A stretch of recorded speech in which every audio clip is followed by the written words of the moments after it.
Scott Logan stood in the arrivals section of Chicago's O'Hare Airport, waiting for his younger brother's flight from LA. As he scanned the faces of the passengers entering the terminal, his own reflection in the glass caught his eye, revealing how exhausted he looked, matching how drained he felt inside. He had barely managed 4 hours of sleep over the past 2 nights, ever since receiving his father's email. So that email confirmed what Scott had long suspected: the emotional distance between him, his father, and his younger brother had been built on a lie. Overwhelmed by guilt, regret, and deep sadness over the years lost, he was consumed by thoughts he couldn't shake. An hour after reading the email, Scott still stared at the screen, pondering whether he should call Owen. But before he could, Owen called him for the first time in over 2 years. Upon hearing the distress in Scott's voice, Owen immediately arranged time off and booked a flight. 36 hours later, Owen stepped out of the gate. The brothers shared an awkward embrace and silently walked to Scott's car. During the drive to Scott's apartment, both men were clearly hoping to mend the rift between them, but neither knew how to start the conversation. Subconsciously, they feared that the emotional distance was too great to bridge, though neither acknowledged that their inability to communicate was a reflection of their father's own failings. It wasn't until Owen was settled into the guest room that they finally stopped avoiding the issue. Owen broke the silence. "What happened to Mom in LA?" he asked. "She seemed so happy until she got that call from a girl named Maria." Maria. That name brings back memories. Don't you remember her?" "No, who was she?" Owen asked, shaking his head. "You really don't remember? She was this petite Eurasian woman. Up until you were about 8 or 9, we'd sometimes visit a guy named Justin, Mom's boyfriend. Maria was Justin's wife, and sometimes she would watch over us when Mom disappeared into a room with Justin." "I remembered Justin, but not the woman," Owen replied. "Well, Maria was his wife. Now that you mention it, I vaguely remember," Owen added. "Wait a second, weren't Mom and Justin in the bedroom?" "Yes," Scott confirmed. "They had an open marriage." A heavy silence followed as both brothers reflected on such an arrangement, their thoughts eventually drifting to the reasons behind their estrangement. As memories mixed with new revelations, Scott suddenly understood why their visits to Justin's house had stopped. After one visit, Owen had asked innocent yet difficult questions on the way home, and their mother had given vague explanations, followed by a request not to mention Justin or Maria to their father. Scott could almost hear her saying, "Your father is a proud man. He wouldn't like to be reminded of this. So never bring up their names." Scott's anger at his mother's lies had simmered for years. Scott interrupted his thoughts with a question to shift the conversation. "What happened when Maria called Mom in LA?" "Mom got really upset and tried calling Dad. After that she called you, and I also tried to reach Dad, but he didn't answer. You tried too, right?" Scott nodded, and Owen continued, "I didn't talk to her before she left. She spent the night crying in her room. It seemed strange because she always said Dad knew about Justin. That's the one thing I remember clearly." Another silence settled between them as both brothers understood that this moment would either bring them closer or keep them apart. Softly, Owen asked Scott, "Why did you lie to me?" And there is the core issue, the reason Scott hadn't been able to sleep for days. He replayed their conversation from 4 years ago in his mind. It had been the summer before he left for LA, during what Scott called his crisis of respect. His memories of their mother sneaking off with her boyfriend didn't sit well with the image he had of their father, whom Scott saw as an honorable man. Conflicted, Scott had to Owen, hoping his older brother would understand. Instead, Scott had explained that they shouldn't speak to their father about it, as it was a matter of pride. And now Owen was old enough to understand, but still felt the need to confront their father. Scott knew all too well what Owen was going through. They were, after all, stuck in the same emotional bind. How could their father expect his sons to respect him when he allowed their mother to sleep with other men? So that was why Dan and his oldest son had already grown distant. Then Scott made Owen promise not to mention it to their father, which cemented the separation with Dan and his second son. So what started as a small wedge between them eventually became an unbridgeable gap. "Please believe me, bro, I didn't lie to you on purpose. Mom kept insisting that Dad knew about Justin, but said no one should ever talk about it. She deceived me, Owen. I'm guilty of passing along her lie, and I'm so sorry. It wasn't until 2 days ago, when the email arrived, that Scott realized the entire situation was a sham. He turned away, not wanting Owen to see the tears forming in his eyes. Owen, looking for a distraction, reached into his bag, pulled out his laptop, and opened the email. Though he had already memorized it, he read it aloud anyway. "My dear sons, please forgive me for writing this in an email instead of speaking face to face. I'm too emotional to say this aloud.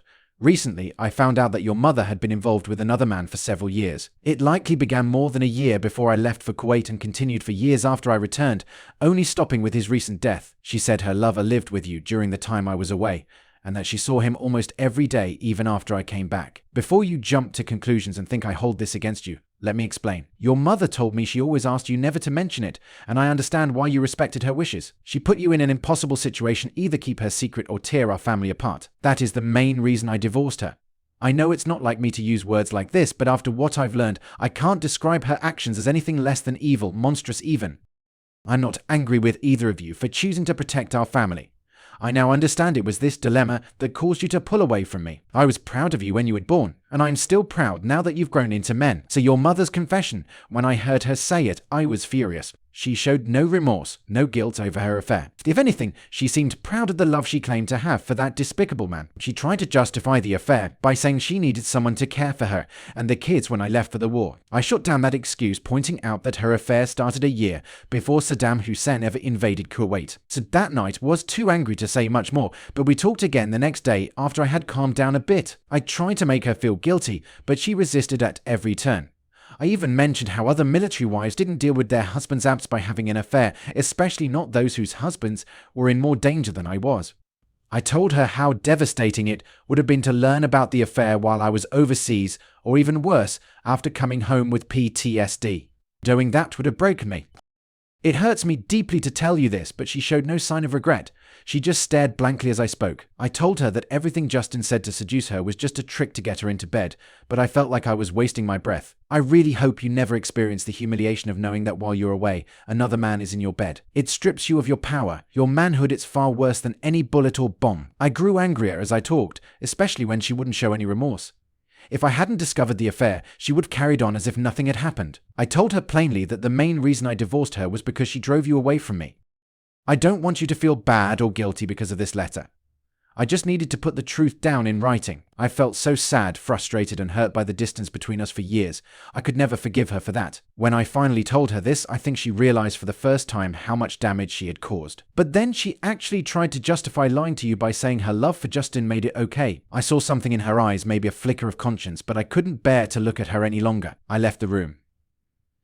That was last night, and I doubt she's reached out to either of you since. So I must go now. I have an appointment to attend. Whatever part you played in all this, I will always love you. Forgive me for being so naive about your mother, which put you in such an impossible position. So that's the only excuse I have. Love blinds us, makes us trust, makes us see the best in someone, and T can't anymore. Don't try to contact me for a few days. I need some time to process all of this. After I've sorted things out, we'll talk, and I can give you both the deserve you deserve. Love, your father, an ass. Tears streamed down both of Scott's cheeks, and it took him a few minutes to find his voice. When he finally spoke, his tone was steady. We need to tell him. After all these years, he deserves the truth. He needs to know that the reason we pulled away wasn't because of a secret, but because we couldn't understand how he allowed Mom to have a lover. We need to tell him it's because she lied to us. I agree, but there's still more we can do. What's that? Well, the poor guy's probably crushed in the confidence department. Finding out your wife loved someone else for years must hit hard. I had a girl cheat on me last year, and it was rough. But what? But Mom said you were gay. What the hell? Yeah, she claimed you had a live-in boyfriend named Dwayne. She thinks I'm gay because of Dwayne, my housemate. Seriously. It's LA. Doesn't she realize how high the rent is?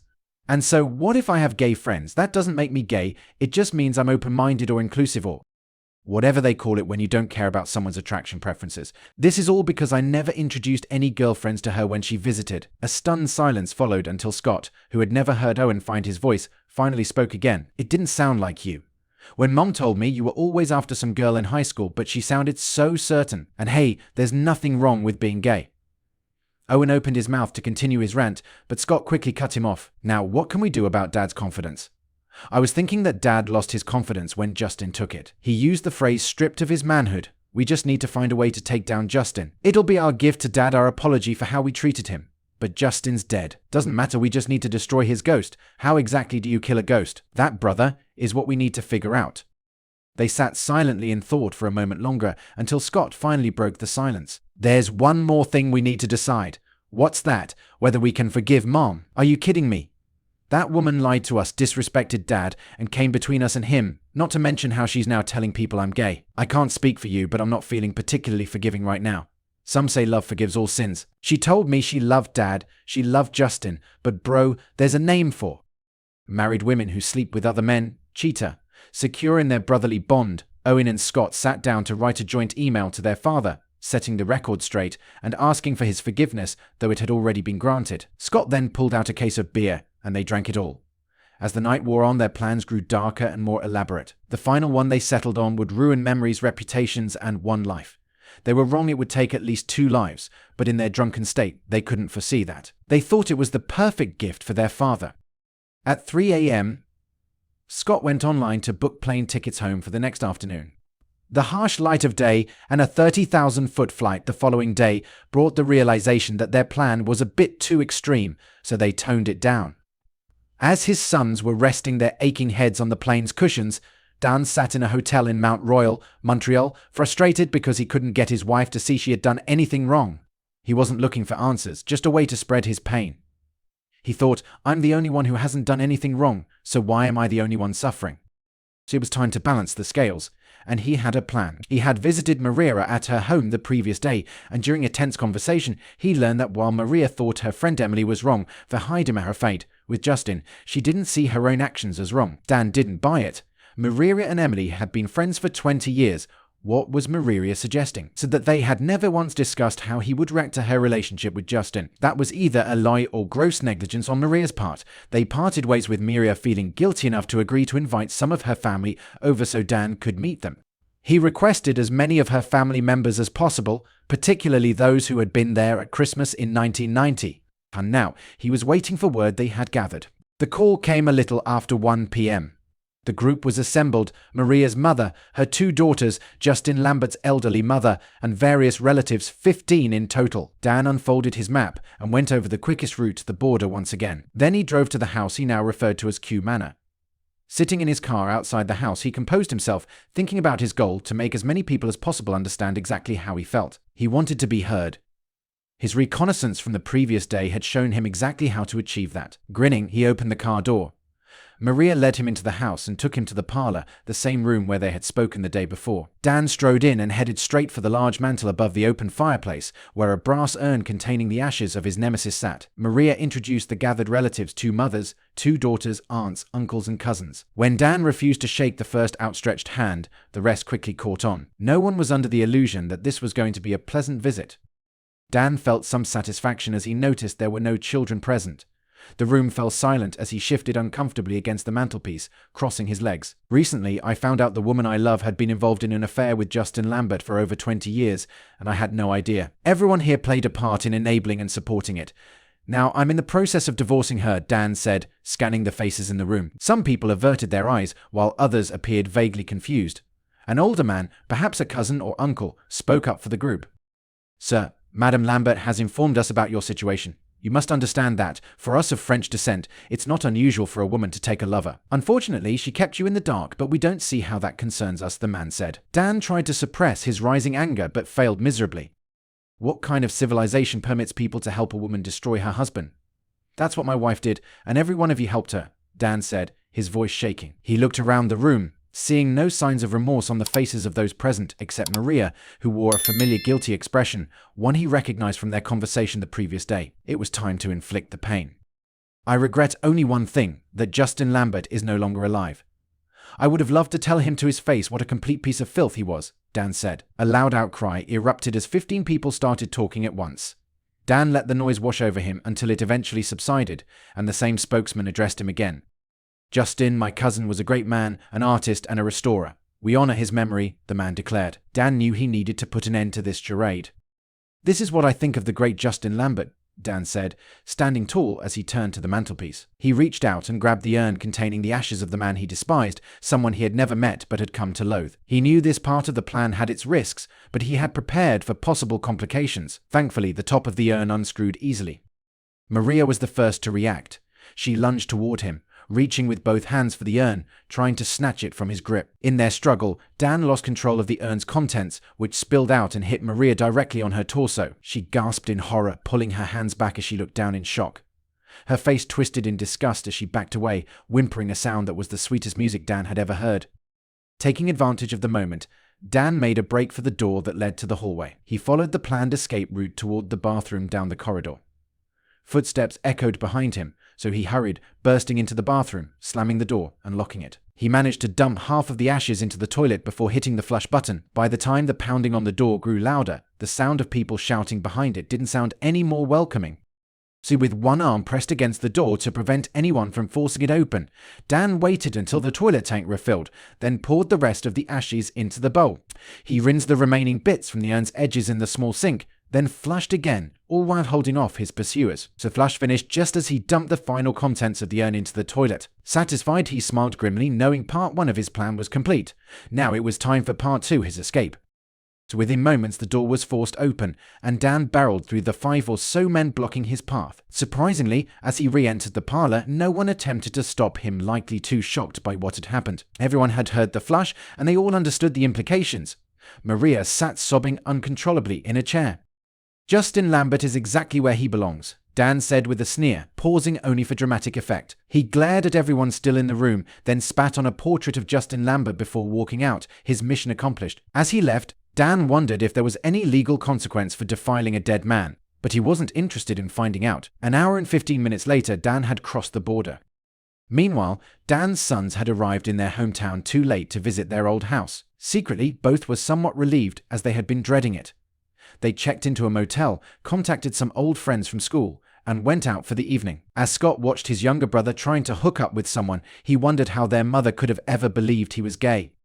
The next day, they woke up with hangovers, and it wasn't until after lunch that they felt well enough to drive to their childhood home. There had been no response from their father to the email they had sent, and he wasn't answering his phone either. While this left them feeling somewhat relieved, both were nearly certain that if their father had found out about their plan, he would have stopped them. That would have forced them to either abandon the idea they felt compelled to act on or defy their father, something neither of them was willing to do now.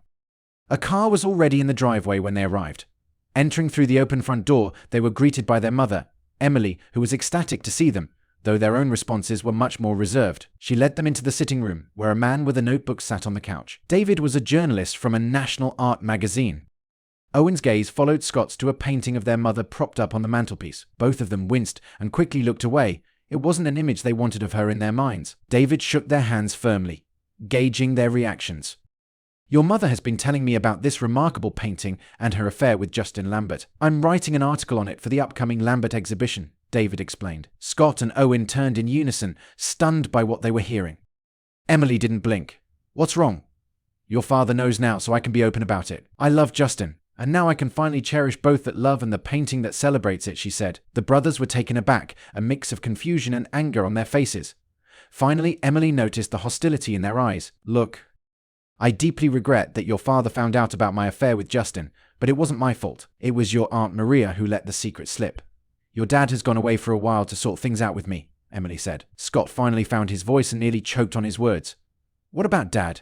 Was it not enough that you cheated on him quietly for 20 years? Now you want to humiliate him for the world to see, flaunting his betrayal with not only a magazine article but also that painting." Scott's fierce anger stunned Emily, though she responded calmly.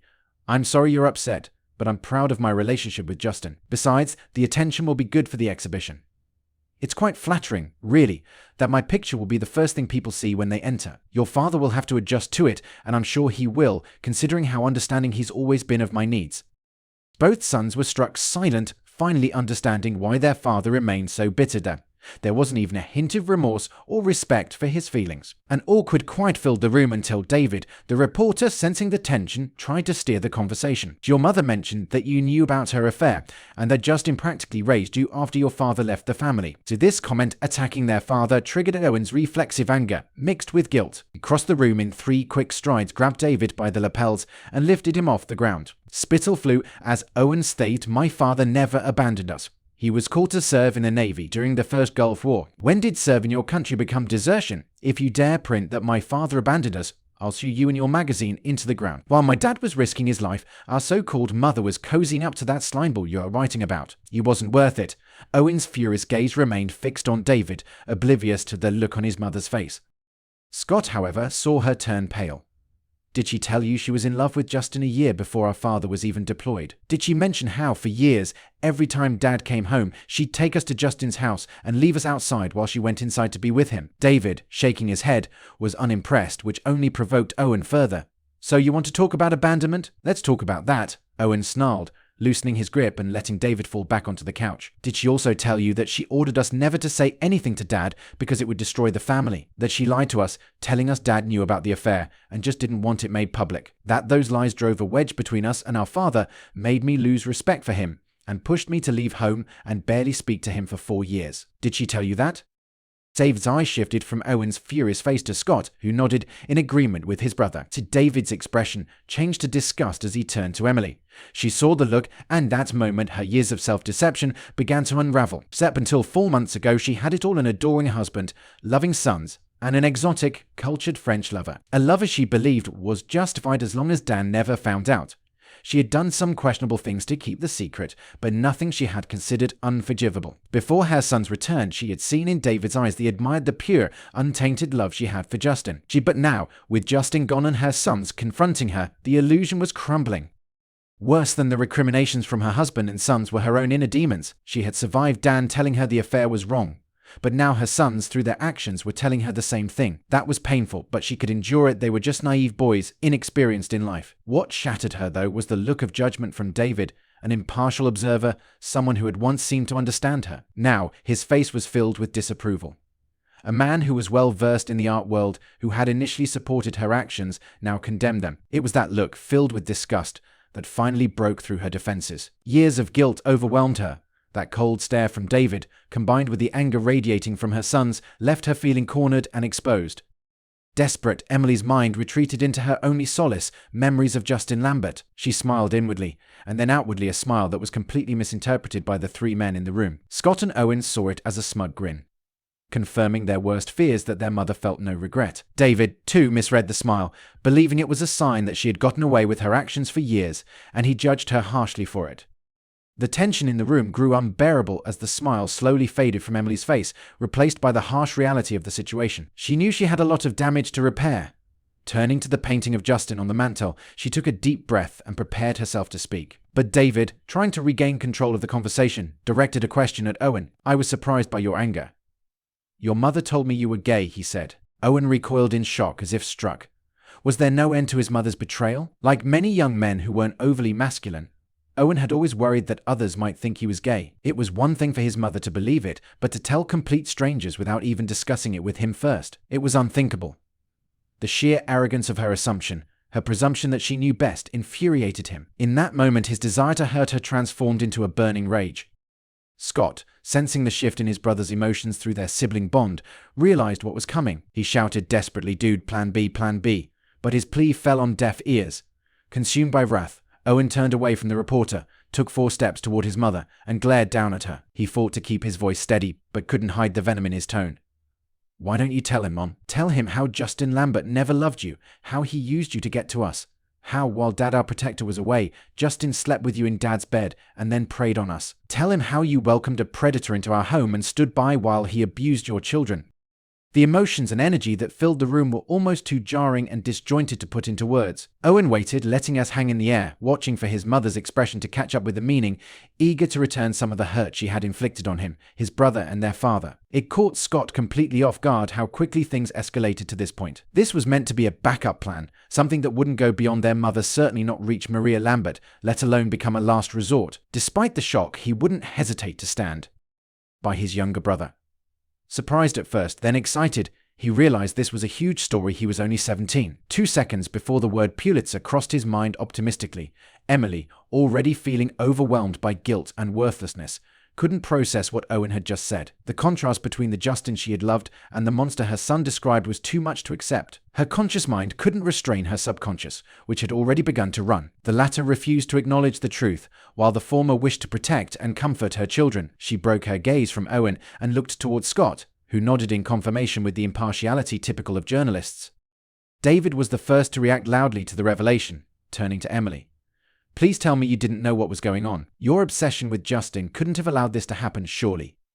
In her mind, a struggle brewed. Fond memories of love were a defensive barrier against the growing doubts and the implications of this devastating news. It might have been an even fight, if not for a traitor within. The guilt in her heart was opening the gates from the inside, letting in the very doubts she had tried to suppress. As dozens of arguments fought for expression, one stood out. It was all a lie. Dan had been right. She had been expertly deceived and thoroughly used. The outward sign of this internal conflict was her body collapsing back into the chair, eyes vacant, staring ahead, and mumbling incoherently. David made a quick exit, needing to file his story, but promised to return when the air had cleared. Meanwhile, the two younger Logans quietly consulted with each other, waiting for their mother to regain herself. They decided to play it by ear. If she showed any remorse, they'd reveal the full truth. If not, they were prepared to make things worse despite knowing things could always get worse. For years, she had compartmentalized parts of her soul to reconcile her actions with her conscience. But behind the wall she had built, the rot had festered, and now it was eating through those defenses. As Dan made his way back from Mount Royal, he reflected on his work pleased, though knowing it would never see the light of day. How do you hurt someone who's already gone? Exposing Justin as an adulterer might make page 37, right after the classifieds. Frustrated, he resorted to an old tactic: stop thinking about it. Often, solutions would come when he wasn't focused on them. He pulled into a roadside diner for a late lunch connected to the Wi-Fi and read an email from his sons. Afterward, he returned to his car and cried for a bit before calling Scott. He was thrilled to hear that both his boys were already in town and they agreed to meet at a hotel. The reunion was nothing short of euphoric. Years of guilt and frustration dissolved in the overwhelming love that each had long missed. Believing his sons felt the same desire to damage the legacy of Justin and his allies, Dan told them what he had been up to. Scott and Owen laughed uproariously as Dan recounted his second trip to the Mount Royal house.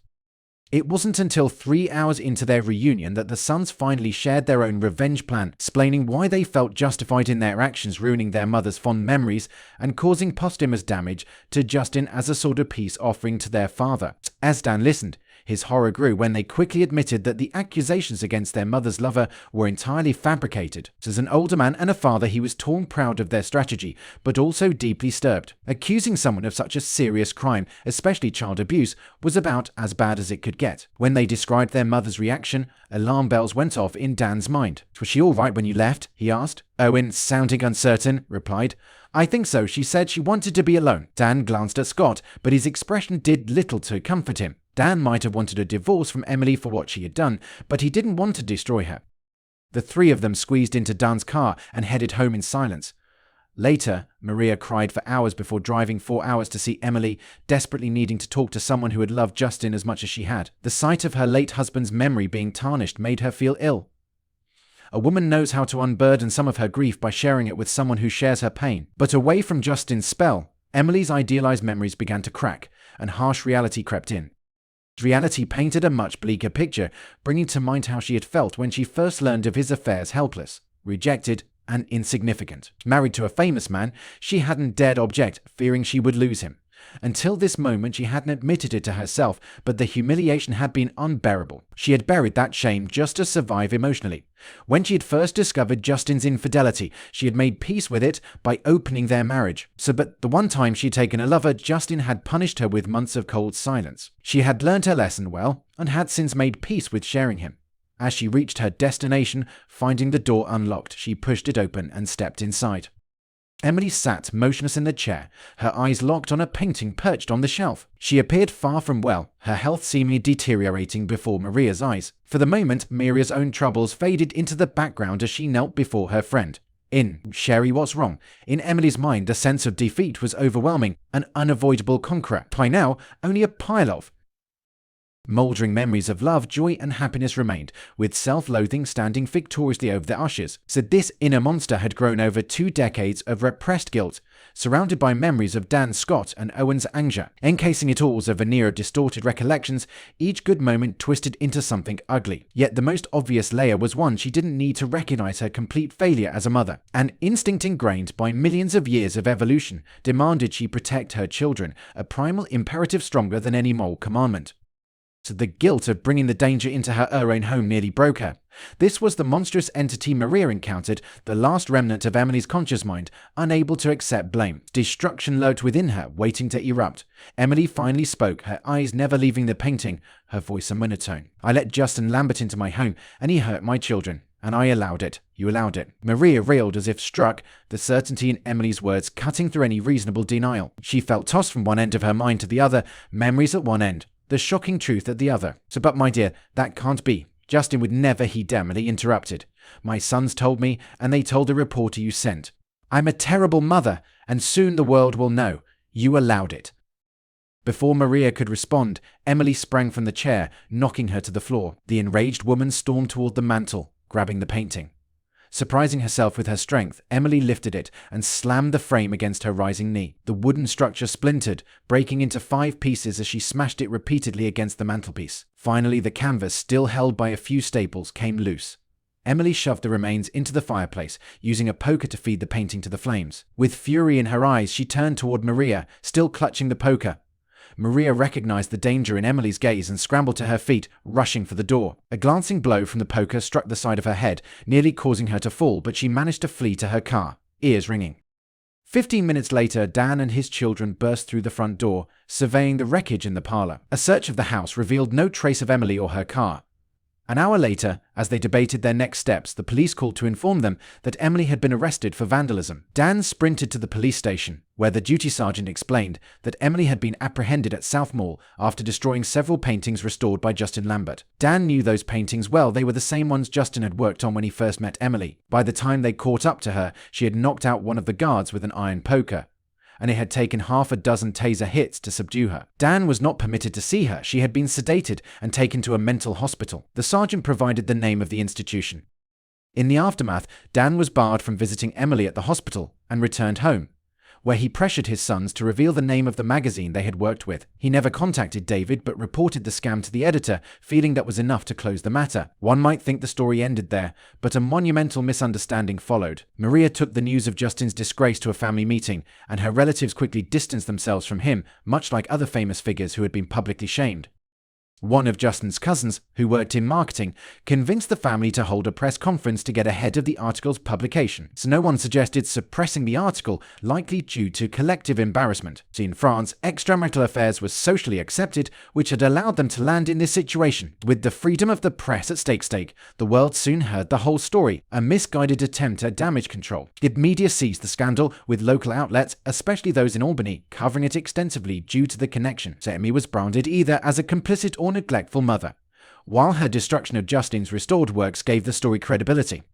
Scott and Owen were left in peace after they publicly denied any abuse, as many victims are reluctant to admit their suffering. After that, Maria never saw Dan's family again, and no one beyond herself and her daughters knew the full truth. Justin's artwork quickly lost value as people rushed to sell before prices dropped to zero. Small plaques indicating his restorations vanished from galleries, and textbooks that referenced his methods were quietly updated and reprinted. His daughters, who had honored his legacy by keeping his last name, quietly took on their roles as their husbands' wives. Justin's works were never showcased again, and he was effectively erased from history, much like the city of Carthage. His memory was metaphorically salted, yet the sewage into which his tarnished legacy was cast blossomed into a thriving oasis, cherished by future generations of happy families. With royalties nearly non-existent and Justin's art selling for little more than kindling, Maria had no choice but to sell the family mansion, living out her final days in near poverty, cursing Emily for destroying her life, along with her late husband's reputation and her place in history. For a moment, Dan considered pushing Emily to reconcile with their sons, but he quickly thought, forget it. After all, she had made him live a lie for 20 years, effectively erasing nearly all the happy moments that should have marked the best years of his life. He concluded that she owed him nothing. His sons were grown and capable of making their own decisions, and he would have to accept whatever choices they made. What he owed himself was to recover the lost time caused by their estrangement, and to spend the rest of his life loving someone who truly cared for him as much as he did for her. But first Dan, Scott, and Owen packed up their old camping gear, fishing rods, and roughly half a barrel of bourbon. The memories of that week were hazy, but the 3 men who emerged at the end of it were closer than ever, so they still find time once a year to gather for another week of indulgence, and their bond was never tested again. Dan believed he would never trust another woman, convinced that he lacked the acuity to truly understand them. Bella came into his life. He immediately recognized that she wore her heart on her sleeve and was completely incapable of deceit. He vowed to do the same. Their relationship was still relatively new, so Dan tried to postpone the annual trip 2 years in a row. Bella overheard him on the phone with Scott, insisting he get the full story, and then informed Dan that she wouldn't be available that week. This moment solidified the close bond between Bella and Scott, who proudly stood by his father's side 2 years later at their wedding. On the advice of her therapist, Emily did not see her sons during her 4-month stay in the hospital. The medical staff had no plans to release her as long as her internal struggles threatened to overwhelm her. When she was finally discharged, it was too late. The letter of apology her therapist encouraged her to write to Dan in an attempt to ease her guilt was returned with no longer at this address written on it. Dan had moved on, leaving the house and her behind. When she eventually mustered the courage to reach out to Owen, he bluntly told her that after all the damage she had done to him and his father, there was no way they could rebuild their relationship as mother and son. Owen never wavered in this stance, and when she passed away, she only saw photos of his 3 daughters and 1 son. Scott had made some effort to maintain a connection with Emily, but their relationship remained strained. Emily was still burdened with guilt over what she had put her son through, and despite Scott's best efforts, he harbored significant resentment over how much of his life and childhood she had stolen from him. Toward the end, their time together became so painful that Scott often found excuses to avoid the long journey to see her. In fact, the first time Emily met Scott's new wife was after the birth of their first child, when she flew up to visit. However, it was clear that Melissa had no respect for Emily and didn't trust her at all. When Emily confronted Scott, accusing him of telling Melissa about her relationship with Justin Lambert, he was shocked. The thought of hiding anything from his wife was foreign to him. Emily, on the other hand, couldn't see why this was an issue. To her, a leopard doesn't change its spots. The visit was so uncomfortable that Emily promised herself it would never happen again. She tried to persuade Scott to bring her grandchildren to visit, but Melissa rightly refused. Isolated, with no family or friends willing to speak to her, and forever stained by the allegations of child abuse, Emily's heart finally broke for the last time just after she turned 58. So with no better plan for her ashes, Scott scattered them in the backyard of the house she had rarely left in her final years. Dan attended the funeral, but only to support his son. That night, the neighbor's cat wandered over to the patch of ground where her ashes had been laid. After sniffing the unusual spot, the cat bored, dug a shallow hole, and left its mark before responding to its owner's calls to come home for dinner. The cat, named Justin, hated the name his owner had given him.